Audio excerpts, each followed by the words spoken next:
La salud es el bien más preciado en el ser humano y la pandemia fue un recordatorio vital de ello. Por eso, la Fundación Santa Fe de Bogotá creó Cuida tu Salud.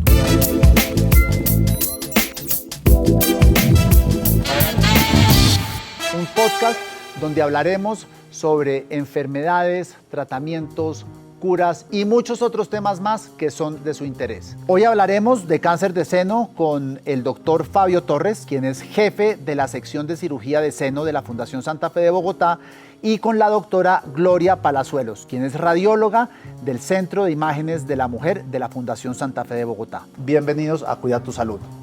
Muchas gracias por la invitación. Gracias, Diego. El cáncer de seno, vamos a hablar del cáncer de seno y yo creería que todos sabemos qué es el cáncer de seno. ¿Estoy en lo cierto? Hoy en día las pacientes tienen mucho acceso a información. Sin embargo, esta información no es médicamente correcta o no tiene los alcances que nosotros como médicos quisieran tener.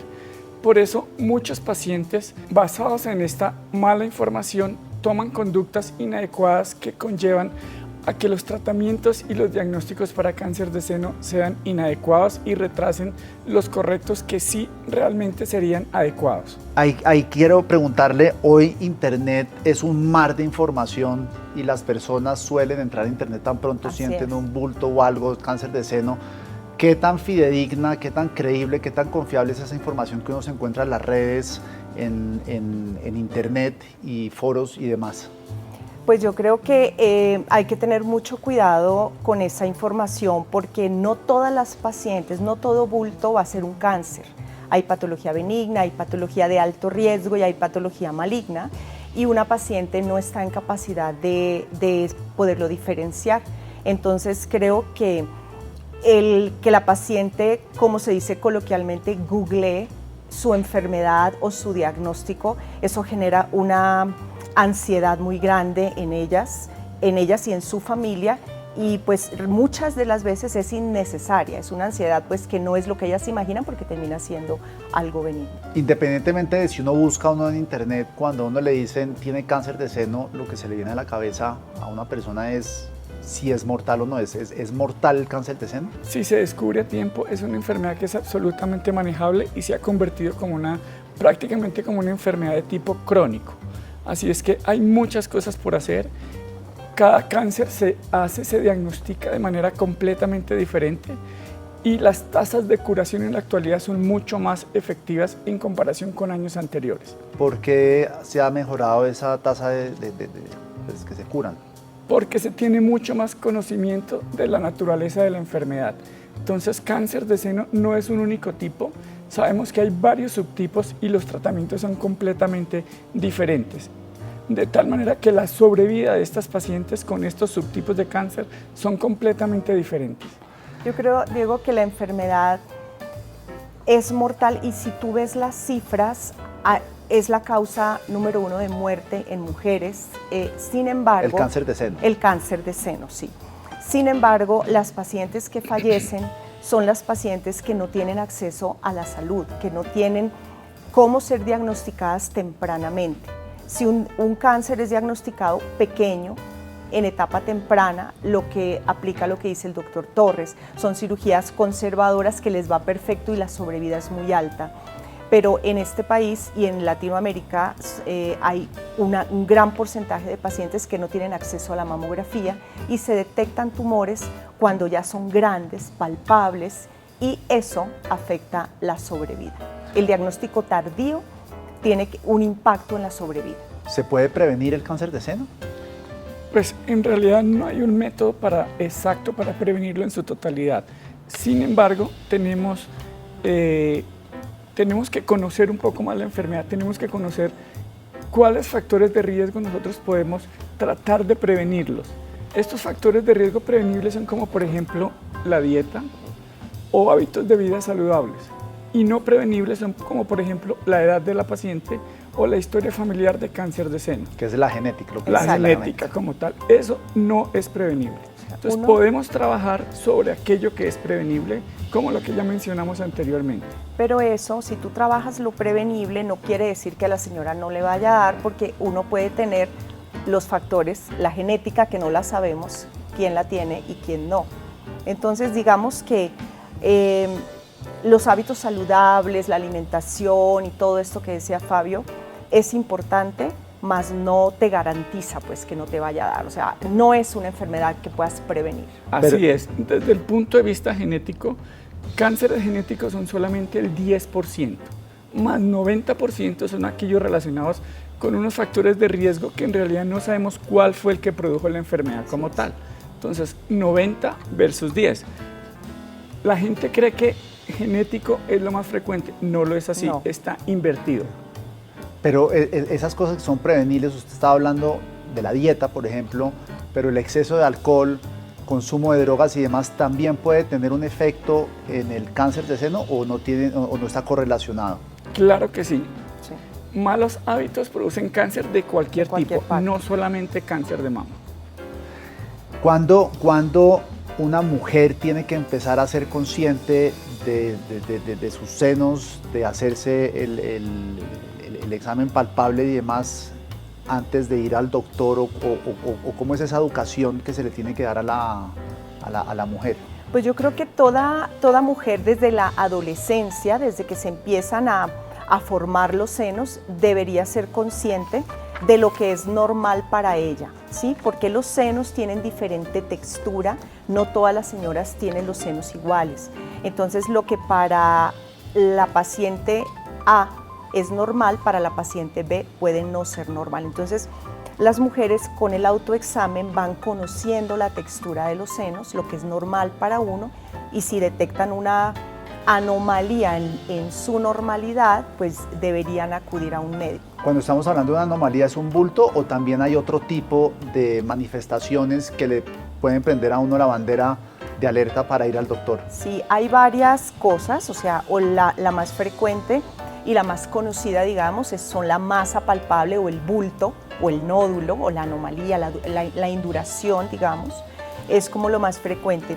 Pero clínicamente hay otras cosas como cuando se retrae el pezón. Los pezones normalmente son hacia afuera y cuando el pezón se retrae, se chupa, se va hacia atrás, y si es solamente uno, eso es un signo de alarma. Si es de reciente aparición, cambios en la textura de la piel, en la coloración de la piel, anomalías en la axila también, porque la axila y la mama están relacionadas. No sé, Fabio, si se me pasó algo. Sí, no. Sin embargo, estos signos no son tempranos. Ya estamos hablando de un cáncer de seno Exacto. que se ha hecho más avanzado. Cuando una paciente toca una masa, esa masa ya tiene por lo menos 1 centímetro.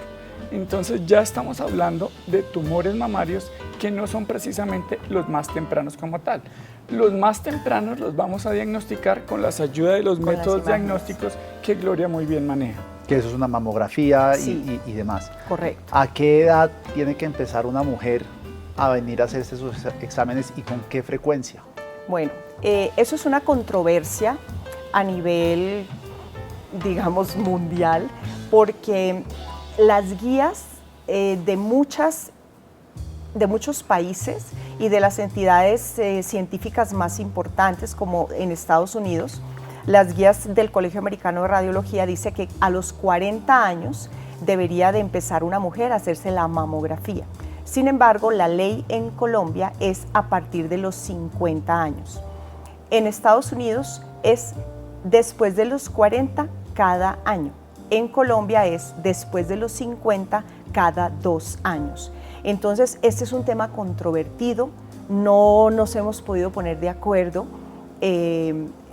Sin embargo, cada día estamos viendo cáncer en pacientes mucho más jóvenes, entonces no podemos esperar a los 50 años a hacerse una mamografía, porque ahorita estamos viendo cáncer a los 30, a los 28, a los 30 y pico, entonces imagínate. Que a eso va mi pregunta, pues hay una coincidencia entre Colombia y Estados Unidos y otros países que es a partir de cierta edad, 40, 50, no sé si más adelante, pero según lo que ustedes me están diciendo, un cáncer de seno puede aparecer entre los 12 y 20, 20 a 30, 30 a 40. Si una paciente quiere venir a hacerse una mamografía a los 23 años, ¿podría o no se lo permite el sistema de salud? Mamografía como tal, la mamografía tiene radiación. Entonces, es un equipo de rayos X que hace, digamos, una radiografía de la mama con una compresión. Entonces esa vamos a dejarla para los casos realmente, si es una mujer menor de 40 años, tratamos de no hacer la mamografía si no tiene el suficiente peso clínico, anomalías ¿Por palpables. qué razón? ¿El rayos, los rayos La radiación puede ser nociva cuando se usa por periodos muy largos de tiempo. Entonces, después de los 40 años en adelante es que está aprobada la mamografía. Hay casos especiales en los que hay pacientes que son de alto riesgo genético o que su mamá, tía, prima, de alto riesgo familiar, podemos hacer la mamografía antes y no pasa nada. El costo-beneficio, o sea, el costo es la radiación, pero el beneficio de una mamografía es que detecta los tumores muy temprano. Respecto a la mamo, ecografía o ultrasonido es lo mismo. Ese es un equipo que no tiene radiación y es un equipo en el cual podemos hacerle ver los senos de las mujeres menores de 40 años, sí, desde las niñas hasta los 40 con ecografía. Es importante tener en cuenta que mamografía, digamos, todas las pacientes pueden aplicar a mamografía, pero hay que tener en cuenta que el rendimiento o la sensibilidad de la mamografía en mujeres jóvenes es muy bajo. Es decir, el número de mamografías que debo hacer para detectar un cáncer es muy alto. Por eso no es tan efectiva en mujeres jóvenes, porque tiene un seno que particularmente se denomina un seno denso. Entonces, ese seno es más difícil de diagnosticar como tal. Y si no es con este tipo de exámenes, el autoexamen es suficiente para que una mujer joven sepa si puede tener o no cáncer de seno. El porcentaje de cánceres diagnosticados por el autoexamen no supera el 25%. Así es que el autoexamen solo no es una prueba que nos dé el 100% en el diagnóstico de cáncer de seno. 100% nos hace el autoexamen, las pruebas diagnósticas, la mamografía, las ecografías o otras pruebas que son mucho más sensibles y las visitas periódicas al médico. Eso nos da un 100% en el diagnóstico para cáncer de seno. O sea, para recapitular un segundo, una mujer joven de 20 años que es muy consciente de su salud, no tiene ningún problema de mamá, abuela o bisabuela con cáncer de seno, ¿qué es lo que ella debería hacer anualmente para hacerse un chequeo y estar tranquila? Bueno, a esa edad, 20 años, lo importante es el autoconocimiento. Ahí tiene utilidad el autoexamen, porque es la manera de autoconocerse, de saber qué es normal y qué no es normal en su cuerpo, en especial en sus senos. Si esta paciente tiene unos antecedentes de cáncer de seno en mamá, hermana o tía, seguramente nosotros vamos a recomendar empezar ese tamizaje antes, alrededor de los 35 años. Esas son como las recomendaciones más prácticas como tal.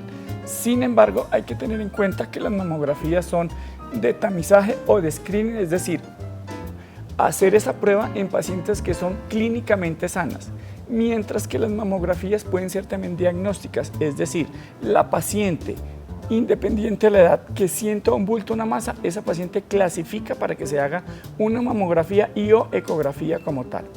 Entonces, complementando un poquito, yo creo que las mujeres jóvenes a los 20 años de edad es muy poco probable un cáncer de seno, ¿sí? Entonces, esas pacientes, si no tienen ninguna anomalía palpable, pues no tendrían por qué estarse haciendo una ecografía cada año.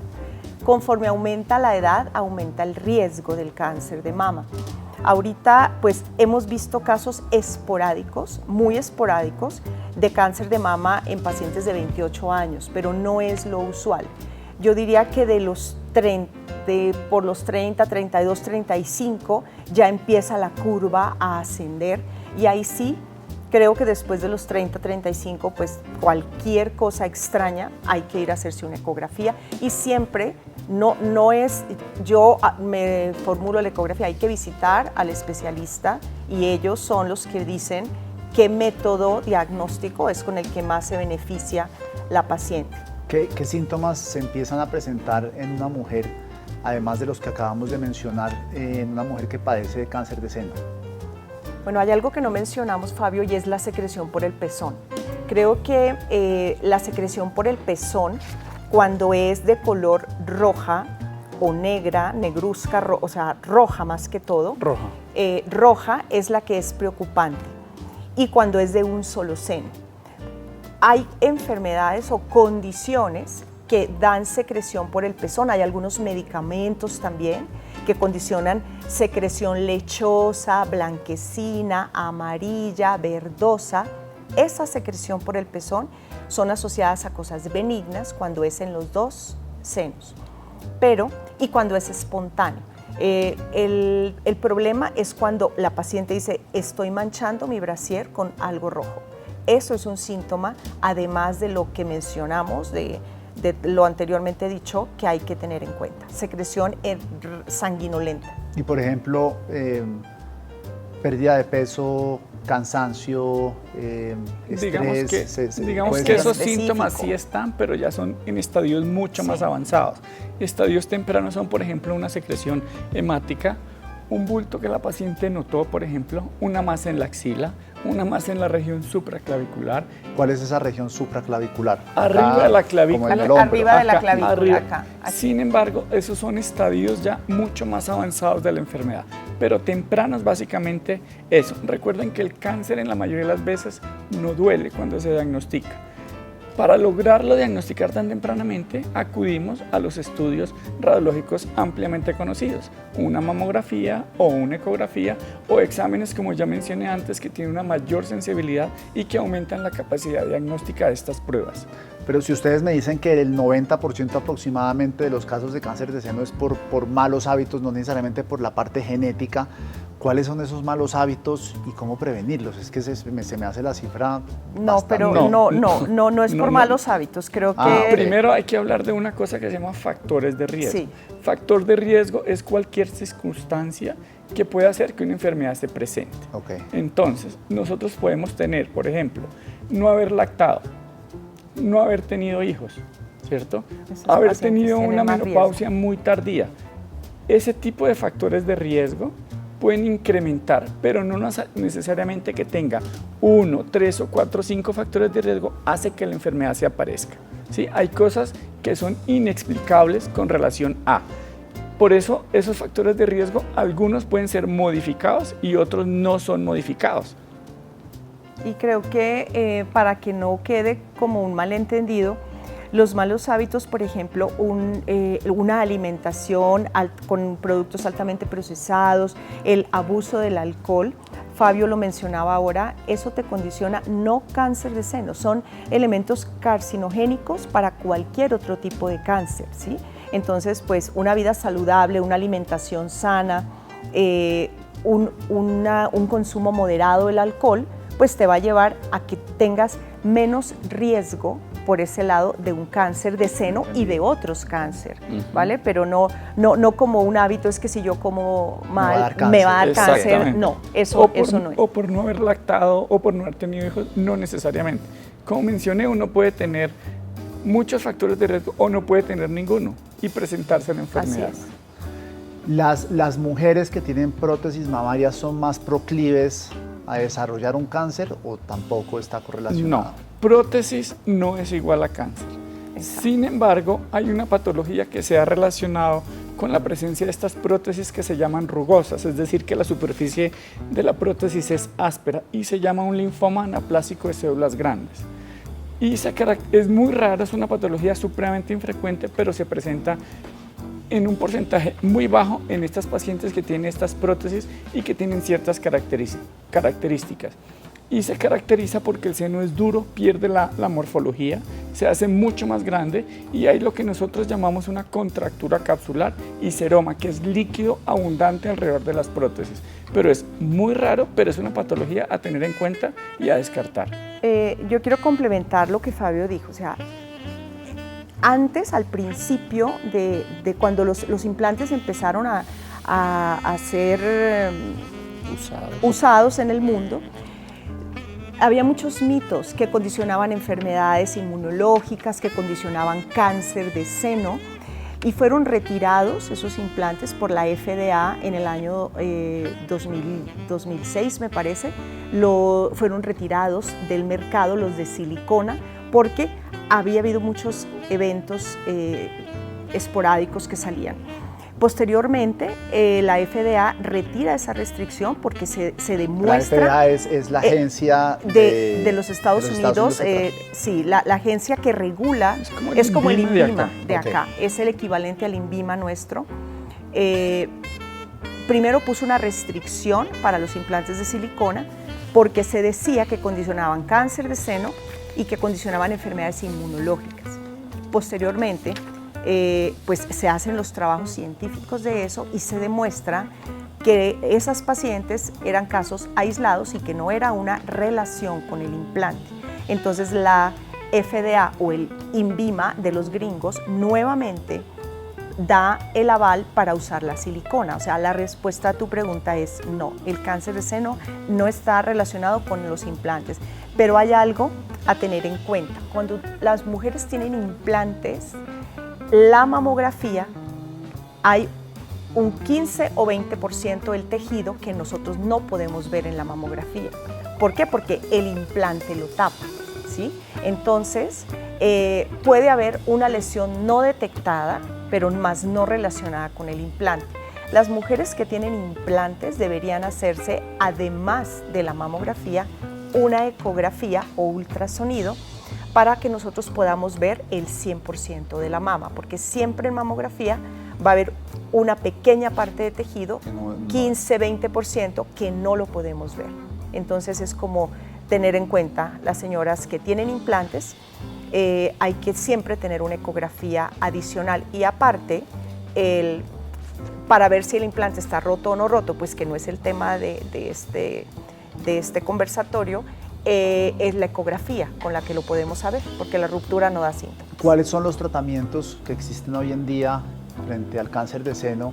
Y por ejemplo la Fundación Santa Fe de Bogotá, ¿con qué tecnología cuenta que se ha avanzado muchísimo en este campo? Bueno, digamos que son varios aspectos a tener en cuenta. El primero, la parte radiológica, que básicamente está basada en estudios de screening o de tamizaje que buscan detectar tumores en estadios muy temprano. No prevenirlos, pero sí diagnosticarlos más tempranamente. Luego viene la parte quirúrgica, que es la que hacemos los cirujanos dedicados a esta especialidad, que nos llamamos mastólogos o cirujanos de seno.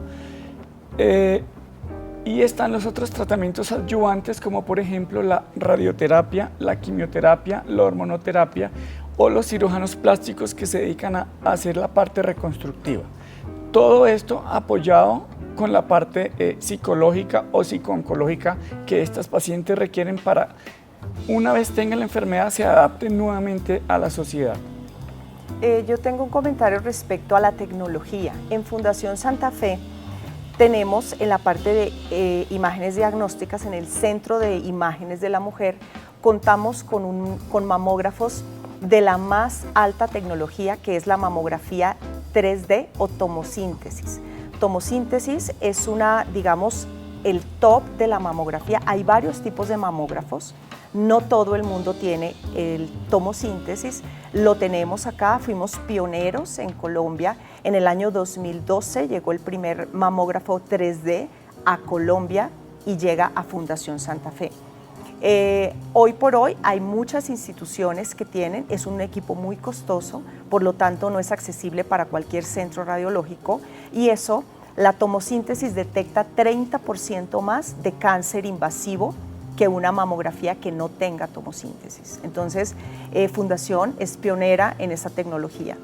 Respecto a los ultrasonidos o ecografías, también tenemos transductores de muy alta resolución que nos diferencian de la competencia porque tenemos más herramientas para poder ver cosas más pequeñitas, ¿sí? Entonces, a la tecnología. Y en resonancia magnética, Fundación Santa Fe tiene un resonador de 3 Tesla, que es la más alta resolución que existe en el mercado, pues y todo aplicado a la mama. Entonces, desde la parte diagnóstica, que es la que yo manejo, Fundación Santa Fe tiene todo, digamos, el mundo ideal para una paciente se haga sus exámenes y aparte de la parte tecnológica es importante la capacitación de los radiólogos que leen esos estudios, ¿no? Porque son radiólogos, somos radiólogos con un entrenamiento especial en la mama y nuestros ojos son diferentes a los de un radiólogo general. Entonces ya nosotros hacemos el diagnóstico y las biopsias y ya de ahí pasa a, pues a la parte de cirugía y oncología y la quimio y todas esas cosas. La Fundación actualmente cuenta con varios servicios que nos han convertido en centro de referencia. Como ya se mencionó claramente, la parte diagnóstica con los equipos radiológicos de última tecnología hacen que los diagnósticos sean mucho más precisos, que haya menos posibilidad de error. Se cuenta con otros servicios como por ejemplo patología que son básicos y muy importantes al momento del diagnóstico, porque un diagnóstico mal hecho también empeora la situación de la paciente como tal. Tiene oncólogos, un equipo de oncólogos experimentados ampliamente en el cáncer de seno con modernas técnicas tanto quirúrgicas como oncológicas que hacen que nos convirtamos en un centro de referencia a nivel nacional como tal. Doctor, esta pregunta va para usted. Cuando se remueve o cuando se extirpa, no sé cuál es el término que se utiliza. Remover o extirpar. Las dos son correctas. Un seno, ¿por qué se llega a ese extremo? Bueno, como mencionamos antes, hay diferentes tipos de cáncer. Hay unos que son más extensos, otros que son más pequeños. Entonces, probablemente los más pequeños son candidatos a hacer una cirugía, como Gloria ya mencionó, cirugías conservadoras, mientras que los que son más extensos o más grandes, en un seno muy pequeño probablemente esa posibilidad no exista. Sin embargo, hay un tratamiento que hacemos para estos pacientes en los cuales el tumor es muy grande y el seno es muy pequeño. Tratamos de hacer tratamientos con quimioterapia que llamamos neoadyuvante para tratar de buscar que estos tumores reduzcan y bloquean la enfermedad en ese estadio y así facilitar una cirugía que era no operable, convertirlo en un paciente que es absolutamente operable como tal. ¿Por qué octubre es el mes donde se conmemora el cáncer de seno en el mundo? La Organización Mundial de la Salud creó este mes de octubre simplemente como una campaña de estrategia para crear conciencia y la importancia de un diagnóstico temprano de esta enfermedad. Hablando de campaña, y ustedes lo mencionaban, el autoexamen jamás va a reemplazar los métodos más especializados que ustedes han mencionado, ¿correcto? No, no lo reemplaza. El autoexamen es una parte muy importante del autoconocimiento de los senos. Sin embargo, el autoexamen detecta tumores grandes. Nosotros en las imágenes diagnósticas podemos detectar tumores antes que sean palpables. Si un cáncer es diagnosticado sin tocar, o sea, si la señora no sabe que lo tiene, pero nosotros lo vemos en las imágenes de mama, esa es una paciente que tiene un mejor pronóstico por tamaño. El tamaño es muy importante a la hora de estadificar un cáncer. A mayor tamaño, peor pronóstico y también peor pronóstico quirúrgico. O sea, hay cirugías más grandes, inclusive la mastectomía. Entonces, el autoexamen no reemplaza al tamizaje mamográfico ni a la ecografía. Entonces, ese mensaje es muy importante transmitirlo, que tienen que ir la señora, así no sienta signos y síntomas, precisamente eso es un screening o un tamizaje, ir a que te hagan tu chequeo, y en ese chequeo a veces encontramos nosotros sorpresas, pero esas sorpresas nosotros tenemos la posibilidad, retomando un poquito lo de la tecnología, tenemos capacidad de detectar cánceres de 4 milímetros. Eso es como un arroz, como más pequeño que una lenteja. A las personas de la tercera edad, ya de edad bastante avanzada, ¿también pueden sufrir de esta patología o conforme uno va avanzando se disminuye el riesgo de tener un cáncer de seno? El cáncer de seno habitualmente se presenta o va aumentando en la medida que la edad va avanzando porque se van acumulando todos los factores de riesgo durante toda la vida. ¿Sí? Sin embargo, digamos, una paciente de 90 años, si tiene una muy buena calidad de vida o está muy bien, es candidata a hacerse las pruebas de tamizaje normal, la mamografía y la ecografía. Esta misma paciente de 90 años con unas malas condiciones, probablemente el médico decida no someter a tamizar a esas pacientes porque la sobrevida o la ganancia que vamos a tener en años con esta mala calidad de vida que tenga la paciente probablemente no sea candidata a. Antes se decía que la señora hasta los 75 años se debía hacer la mamografía, ¿sí? Pero eso está revaluado. hoy por hoy, sí, la población, la pirámide poblacional se ha ido envejeciendo. Hoy vemos señoras de 75, de 80, 80 y tantos años que juegan golf, juegan tenis, que están súper activas. Ese tipo de mujeres son a las que les tenemos que seguir haciendo la mamografía. Ya no hay una restricción de que a los 75 años se para el tamizaje, no. Eso es lo que decía Fabio, si la condición es, la señora está divinamente, se tiene que seguir haciendo sus mamografías. Y si hay una paciente que tenga 68, 65, pero tiene un cáncer de colon, un cáncer de páncreas, pues a esa paciente no le vamos a hacer una mamografía, ¿verdad? Porque tiene unas comorbilidades mucho más importantes que eso. Ustedes señalan que el cáncer de seno no se puede prevenir, pero por ejemplo Angelina Jolie decidió removerse los 2 senos para evitar tener un cáncer de seno. Entonces, ¿eso es muy común que lo hagan las mujeres y es recomendable? Doctor, Pues primero para categorizar esas pacientes de alto riesgo, tenemos que identificar esos grupos familiares que tienen muchos casos de cáncer de seno en la familia. Es decir, si usted en la familia tiene mamá, hermanas o tías con cáncer de seno, es probable que su cáncer tenga una etiología de tipo hereditaria, es decir, que esté asociado a una mutación genética en unos genes que se llaman BRCA1 y BRCA2. De ser positiva, una paciente para BRCA1 o BRCA2 requerirá, para reducir el riesgo de que la enfermedad se presente, o una mastectomía profiláctica como el caso de Angelina Jolie, o pudiera requerir unos seguimientos muy estrictos o unas terapias de quimioprevención, ¿sí? Entonces, no todas las pacientes son candidatas. Para ser candidata a este tipo de procedimientos de reducción de riesgo, deben ser primero portadoras de esas mutaciones. Y recuerden que ser portador solamente es el 10% de la población que tuvo cáncer de seno. No sé si quedó algún tema pendiente de todo lo que hemos hablado. pues no sé, yo creo que hemos tocado los temas más relevantes para dejar un mensaje en las pacientes. Creo que, pues, que han sido cubiertos todos los mensajes. Bueno, sí me falta uno y es si uno quiere venir a la fundación, ¿a qué centro va? ¿Dónde llama? ¿Cómo se contacta con el centro? Bueno, el Centro de Diagnóstico para la Mujer está ubicado en el edificio Santa Ana Medical Center, que es calle 119, número 714. Llaman al call center de Fundación Santa Fe y ahí les asignan las citas para sus procedimientos. El Instituto de Oncología Carlos Ardila Lule, que está muy próximo también a la fundación, donde atienden, pues estamos todos los cirujanos oncólogos, los oncólogos, toda la parte de cirugía reconstructiva y toda la parte de psico-oncología también estamos ahí.